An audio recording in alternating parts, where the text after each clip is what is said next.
अगर मैं आपसे कहूं कि मुसलमानों की मांग पर क्यों बौखलाए योगी साहब, अरे वो योगी जो कि गाय भैंस को बचाने के लिए जाने जाते हैं, और जब उन्हीं गाय को राष्ट्र पशु या राष्ट्र माता बनाने की मांग उठाई गई तो आखिरकार आपकी योगी आदित्यनाथ साहब ने आकर अपना फाइनल डिसीजन दे ही दिया। लेकिन डिसीजन इतना खतरनाक होगा किसी ने सोचा भी नहीं था। अगर आप देखने की कोशिश करोगे तो खुद देख सकते हो कि हाल फिलहाल अभी बंगाल के अंदर जब बकरीद का समय आया था तो काफी ज्यादा ये चर्चाएं चल रही थी कि बंगाल के अंदर काफी कड़े नियम कानून ला दिए गए। 1950 का नियम अब जाकर लागू किया जा रहा है कि अगर कोई भी काटा गाय भैंस को तो उसको पहले प्रमाण पत्र लेना पड़ेगा, उसको पहले हेल्थ सर्टिफिकेट, ऐसे तमाम चीजें लेने की बात की गई थी। और कहा जा रहा था कि अगर आप गलत तरीके से काटे, आपके पास पत्र नहीं है, तो आपको 1000 रुपए का जुर्माना और जेल भी हो सकती है कानूनी कार्रवाई के साथ। ऐसा वेस्ट बंगाल के अंदर चला। अब वेस्ट बंगाल के अंदर नहीं बल्कि पूरे देश के अंदर जितने भी मुसलमान थे ये देख करके काफी ज्यादा दुखी हुए। उन्होंने कहा कि हम गाय नहीं बल्कि कोई जानवर ही नहीं काटेंगे। इसी वजह से इस बार अगर आप देखोगे तो कई सारे मौलाना आकर कहे कि ना तो आपको गाय काटनी है, ना भैंस काटनी है, ना ही बकरा काटना, कुछ भी नहीं काटना। और वाकई में कोई मुसलमान काटा भी नहीं। और जब नहीं काटा तो इससे सबसे ज्यादा घाटा हिंदुओं का हुआ, क्योंकि बकरीद के दिन काफी ऐसे हिंदू थे, आप ऐसा मान सकते हो कि 100 में से लगभग 70 से 80 हिंदू ही होते हैं जो बेचने का काम करते हैं। यार देखो, गाय भैंस आप और हम ही हिंदू पालते हैं। अब बकरीद के दिन काफी लोग बेच देते हैं कि चलो भैया अच्छा प्राइस मिल जाएगा और हमारे घर पर जो दिक्कतें हैं, जो लोन सोन है, उसको हम खत्म कर देंगे। अब हमारे ही गांव में कुछ लोग हैं जिनके यहाँ लोन चलता है, लेकिन वो लोग 2-3 भैंस बेच करके उस लोन को चुका दिए, नहीं तो बैंक वाला उनके घर आया करता था। ऐसी तमाम किस्से आप सुनते होंगे। तो ऐसे काफी लोग रहते हैं जो कि गाय भैंस को पालते हैं 1 साल तक और बकरीद के दिन 2 गुना दाम 3 गुना दाम में बेच देते हैं। अब गाय भैंस कटी ही नहीं तो गाय भैंस बिकी ही नहीं, और इससे सबसे ज्यादा घाटा हिंदुओं का हुआ। तो हिंदू ने कहा कि हमने बीजेपी को लाया था बंगाल के अंदर, अब बीजेपी हमें को ही तोड़ रही है, ऐसा लोगों का कहना है। अब इसके बाद अगर आप देखोगे तो सीएम योगी आदित्यनाथ ने क्या कहा, इन्होंने एक बिग स्टेटमेंट दिया काऊ पर कि उसको नेशनल एनिमल बनाना चाहिए कि नहीं। तो अभी हाल फिलहाल आपके योगी आदित्यनाथ साहब कहीं गए हुए थे और वहां पर भाषण देने की कोशिश कर रहे थे और भाषण दे भी रहे थे। तो इन्होंने कहा कि ये जो मौलाना बोल रहे हैं, लेकिन इनका अगर आप लैंग्वेज वहां सुनोगे तो मुसलमानों के लिए थोड़ा ढंग का लैंग्वेज नहीं इस्तेमाल किए, बल्कि ये संवैधानिक पद पर हैं, थोड़ा ढंग का लैंग्वेज इस्तेमाल करना चाहिए था। वो लैंग्वेज मैं इस्तेमाल नहीं करता, लगभग कोई भी इस्तेमाल नहीं करता इस तरीके से सोशल मीडिया पर आकर के, बल्कि ये संवैधानिक पद पर होकर हजारों लोगों के सामने तू मैं ये सब वो सब करना चालू कर दिए थे। बहरहाल चलिए वो छोड़िए, लेकिन ये कहते हैं कि जो गाय है वो हमारी माता है, उसको माता कहने के लिए हमें कोई भी उसको दर्जा देने की जरूरत नहीं है कि अगर हमारी माता है तो उसको हम राष्ट्र पशु या राष्ट्र माता घोषित करें तभी हम माता मानेंगे। इनका ये तर्क सही है कि नहीं, अब इसके बारे में आगे हम चर्चा करेंगे। बाकी ऐसा आपके योगी आदित्यनाथ ने कहा, तो इससे ये पता चलता है कि क्या पता योगी आदित्यनाथ के मन में ऐसा कोई मूड ना हो किसको राष्ट्र पशु या राष्ट्र पशु घोषित किया जाए।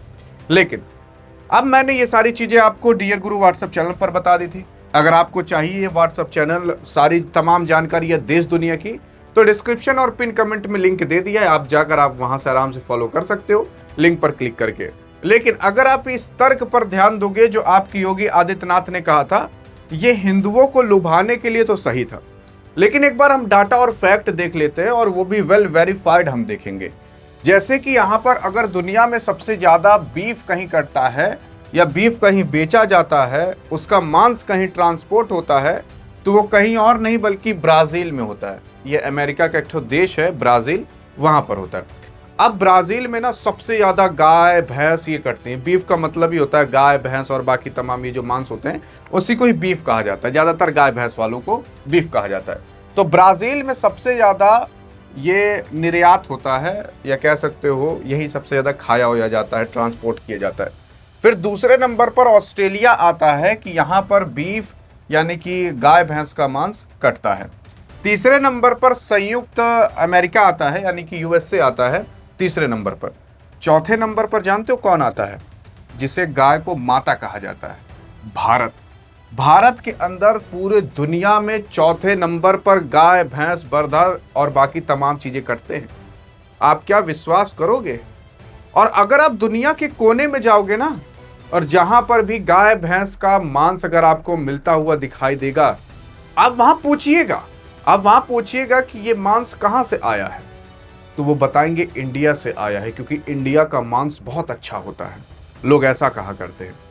और दूसरी चीज, अब अगर चलो इंडिया में हम घुसें, और इंडिया में उत्तर प्रदेश ऐसी जगह है जहां पर 40 से 50% तक पूरे देश भर का बीफ यहीं से ही जाता है। अब आप सोच सकते हो, मतलब गाय भैंस जिसको माता कहा जाता है, आप और हम पागल हैं, जनता पागल है, क्योंकि जनता को कोई समझ है नहीं, क्योंकि आपको और हमें कुछ समझ है नहीं। समझ का मतलब ये है कि इन सब डाटा के बारे में हमें पता नहीं है कि वास्तविकता क्या है। और मुसलमान अगर इसको राष्ट्र पशु या राष्ट्र माता बनाने की चर्चा कर रहे हैं, तो क्या इसमें कुछ गलत है? अब आप ऐसे ही आकर भावनाओं में कह दीजिए कि नहीं, माता को कोई दर्जा हमें माता कहने के लिए नहीं देना पड़ेगा, हम माता मानते हैं तो मानते हैं, वो ठीक है। लेकिन आप खुद देखिए, 40 से 50% तक ये डाटा खुद आपको इंटरनेट पर अवेलेबल मिल जाएगा। अगर 100 किलो मांस जा रहा है तो 40 से 50 किलो मांस उत्तर प्रदेश से जाता है, पूरे भारत का। समझ आ रहा है आपको कुछ? ये डाटा योगी आदित्यनाथ को भी पता होगा, तमाम नेताओं को भी पता होगा। वो चाहें तो इसे रोक सकते हैं। अब मैं योगी आदित्यनाथ को ही डायरेक्ट टारगेट नहीं कर रहा हूं, अब इससे पहले भी जो सरकार थी, ऐसा करना ही पड़ता है, वो करते ही हैं। लेकिन अगर योगी आदित्यनाथ साहब कहते हैं कि गाय हमारी माता है, तो कम से कम इसको रोकने के लिए कुछ तो प्रयास कर सकते हैं। अब अगर मान लेते हैं कि राष्ट्र पशु बना दिया जाए या राष्ट्र माता बना दिया जाए, तो क्या होगा? अभी राष्ट्र पशु भारत का क्या है? ये बाघ है, बंगाल का जो बाघ होता है उसे कहा जाता है राष्ट्र पशु। मान लेते हैं कि राष्ट्र पशु या राष्ट्र माता ही बना दिया जाए, तो क्या होगा? अगर कोई राष्ट्र पशु को मारता है ना, तो 10,000 रुपए तक की जुर्माना उस पर लग सकता है। और 10,000 नहीं, बल्कि 3 लाख तक भी वो जुर्माना जा सकता है। वो केवल यहाँ 10,000 लिखा गया है। 10,000 तक का जुर्माना लग सकता है। और अगर आप इसको वेरीफाई करना चाहते हो तो सिटीजन फॉर जस्टिस वेबसाइट पर आप जा सकते हो, वहां पर भी मिल जाएगा। दूसरी चीज, अगर आप सजा की बात करो तो किसी किसी कंडीशन में आपको उम्र कैद की सजा हो सकती है, बाकी 3 साल से 7 साल तक आपको कम से कम सजा होगी। जी हाँ। अब अगर भारत के अंदर गाय को राष्ट्र पशु या राष्ट्र माता बना दिया गया तो क्या होगा जानते हो? कोई भी आदमी गाय को काटने से पहले 20 बार सोचेगा कि कहीं मुझे उम्र कैद की सजा ना हो जाए, कहीं मुझे 3 से 7 साल की सजा ना हो जाए, कहीं मेरे ऊपर 10,000 से 3 लाख का जुर्माना ना लग जाए। हजारों बार सोचेगा, लाखों बार सोचेगा। लेकिन किया क्यों नहीं जा रहा? अब किया क्यों नहीं जा रहा, एक बार आप इसे रिसर्च करके बताइए। बाकी मैं आपको बता देना चाहता हूं, मेरा किसी भी जाति धर्म, मेरा किसी चीज को ठेस पहुंचाना नहीं है। मैंने जो भी आपको बताया वो वेल वेरीफाइड, आपको गूगल पर मिल जाएगा, तमाम जगह पर आपको मिल जाएगा। और यही सच्चाई है। आंखें खोलिए और देखिए क्या हो रहा है। वो जो गाय भैंस के बारे में आप लोग माता माता आप और हम लोग चिल्लाते रहते हैं, उत्तर प्रदेश ही वो जगह है जहां से 40 से 50% तक गाय भैंस की मांसें जाती हैं यहां से। अगर मैं नहीं कह रहा कि राष्ट्र पशु या राष्ट्र माता बना ही दिया जाए, लेकिन कड़े नियम तो लगा दिए जाए कि कोई एक ठो बिल पास करा दिया जाए कि अगर कोई भी काटा तो 5 लाख का जुर्माना। अगर किसी के यहाँ गाय या भैंस है तो वो ले जाकर गौशाला में अंत में छोड़कर चला आए, काटने के लिए ना दे। अब इतना घूस लिया ही जाता है नेताओं के द्वारा। अगर 2-4 लाख रुपया, 1-2 करोड़ रुपया खर्च ही कर दिया जाएगा गौशाला, तो क्या कोई दिक्कत है? नहीं दिक्कत है। इकोसिस्टम ही अच्छा होगा, वो लोग घास खाएंगी, गोबर देंगी। बाकी आपको क्या लगता है कि केवल कहने के लिए माता हैं कि कुछ किया भी जाएगा?